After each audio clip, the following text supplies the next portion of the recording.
किसी जगह पर एक नीली झील थी जहाँ एक जलपरी रहती थी।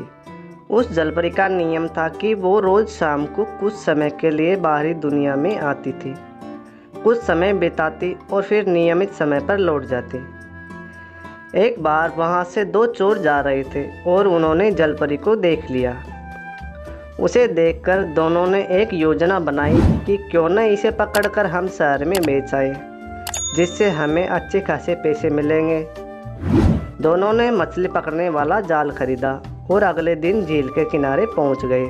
झील के किनारे पहुंचकर इंतज़ार करने लगे। तभी उनकी नज़र एक लड़के पर पड़ी। वो भी वहां मछली पकड़ने आया था। दोनों चोरों ने उस लड़के से कहा कि यहाँ से भाग जाए, क्योंकि यह उनका इलाका है।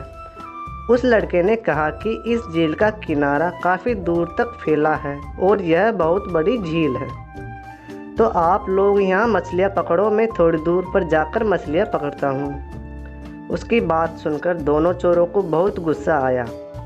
उन्होंने उस लड़के से कहा कि वो यहाँ से तुरंत चला जाए, वरना उसकी पिटाई होगी। वो लड़का उन दोनों के इरादे से अनजान था। उसे हैरानी हुई, इसलिए वो थोड़ी दूर जाकर पेड़ के पीछे छिप गया। थोड़ी देर बाद वो जलपरी बाहर आई। उसे देखकर लड़का भी हैरान हो गया। वो जलपरी बेहद खूबसूरत थी। दोनों चोरों ने जलपरी पर जाल फेंक दिया। यह देखकर वो लड़का वहां आ गया। एक चोर ने अपने साथी से कहा कि तुम जलपरी को देखो, मैं इस लड़के को ठिकाने लगाता हूँ।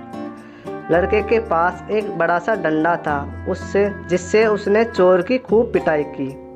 अपने साथी को पीटता देख दूसरा चोर भी मदद के लिए आ गया। धोखा देखकर जलपरी जाल से छूट गई और झील में चली गई। दोनों चोर मिलकर उस लड़के को पीटने लगे कि तभी वहां एक बड़ा सा मगरमच्छ आ गया और दोनों चोरों पर हमला कर दिया। जिस तरह मगरमच्छ से बचकर दोनों चोर भाग खड़े हुए। दरअसल उस मगरमच्छ को जलपरी ने ही लड़के की मदद के लिए भेजा था। इस तरह वो लड़का रोज़ वहाँ आने लगा और जलपरी भी रोज़ उससे मिलने लगी। दोनों में बहुत ही गहरी दोस्ती हो गई।